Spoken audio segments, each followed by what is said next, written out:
Si durant votre vie, vous avez déjà eu l'occasion de faire la rencontre d'un potier, c'est que vous savez sûrement que ce sont de fins architectes. Ils ont un véritable don et savent faire collaborer l'art visuel et l'art manuel pour obtenir un résultat extraordinaire. Ils partent de rien du tout pour arriver à quelque chose de très esthétique. Ils sont doués pour faire les vases d'argile que la plupart de nous utilisons comme tasses de thé, assiettes pour prendre un repas et des récipients pour conserver un certain nombre de choses. Mais là où je suis davantage choqué, c'est que d'une même masse d'argile, ils sont capables de vous sortir un vase d'usage vil et un autre d'honneur.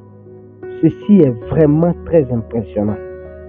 De la même matière, ils peuvent produire deux choses totalement différentes. C'est pourquoi je les assimile à des magiciens qui puisent, eux, leur magie dans leur esprit de créativité.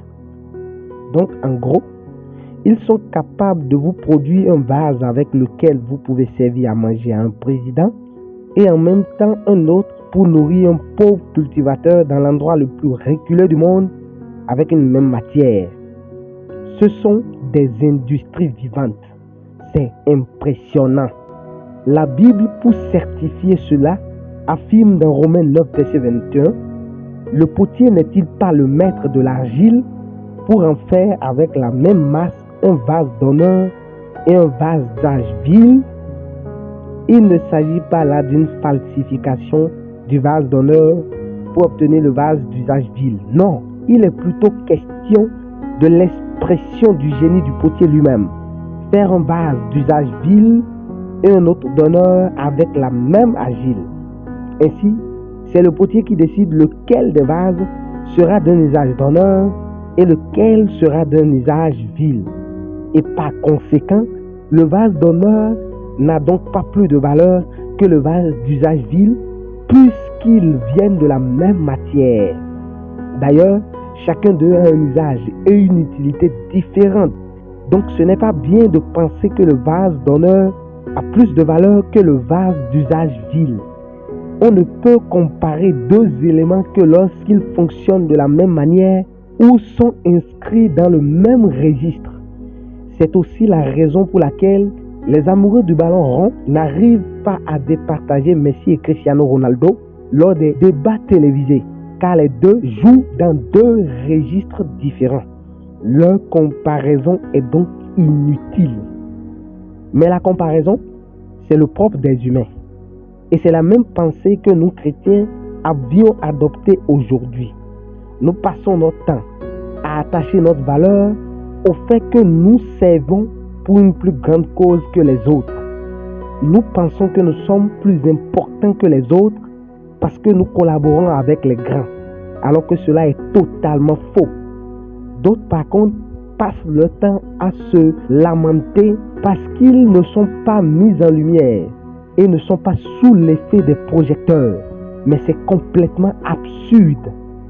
La Bible dit que Dieu est le même architecte, le même potier qui nous a tous façonnés de la même matière qu'est la terre, que nous soyons blancs, noirs, riches ou pauvres. Encore plus, il nous a rachetés à un même prix, le prix du sang de son Fils unique. Donc, en quelque sorte, nous sommes issus d'une même racine. Nous provenons d'une même source. Car comme le dit l'apôtre Paul dans 1 Corinthiens 12, le verset 13, nous avons tous en effet été baptisés dans un seul esprit pour former un seul corps, soit juif, soit grec, soit esclave, soit libre, et nous avons tous été abreuvés d'un seul esprit. Il n'y a donc pas de chrétiens sans valeur, de pasteurs sans valeur, de ministres moins importants que d'autres, d'hommes ou de femmes plus importants que d'autres. Savoir cela vous évite d'être trop prétentieux ou d'être pessimiste. Je suis donc venu aujourd'hui sonner la cloche, que peu importe lequel des vases vous êtes en Christ, vous avez de la valeur. Que vous serviez dans une petite ou grande entreprise, vous avez de la valeur. Que vous soyez pauvre ou riche, vous avez de la valeur. Que votre ministère soit limité dans un village, une ville, une nation ou un continent, vous avez de la valeur. Votre valeur ne dépend pas de l'usage auquel vous êtes employé. Non, votre valeur dépend de la matière dont vous êtes fait. Et vous, vous êtes fait de la matière que nous appelons Jésus. Vous êtes un homme, une femme tirée du ciel. Comment pouvez-vous ne pas avoir de la valeur? Dieu est allé jusqu'à donner sa vie pour quelqu'un comme vous. Ne voyez-vous pas à quel point vous avez de la valeur?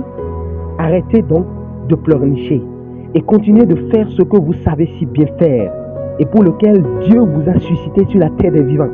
Ne laissez personne vous faire croire que vous ne valez rien. Non, refusez que l'on vous ridiculise de la sorte. S'il faut partir, partez. Ou sinon, restez et continuez de faire ce que Dieu vous demande de faire. Même les passereaux ont de la valeur aux yeux de Dieu. À combien plus forte raison, vous qui êtes son fils ou sa fille, prenez du plaisir et soyez fiers de qui Dieu est en train de faire de vous et de là où il vous a placé.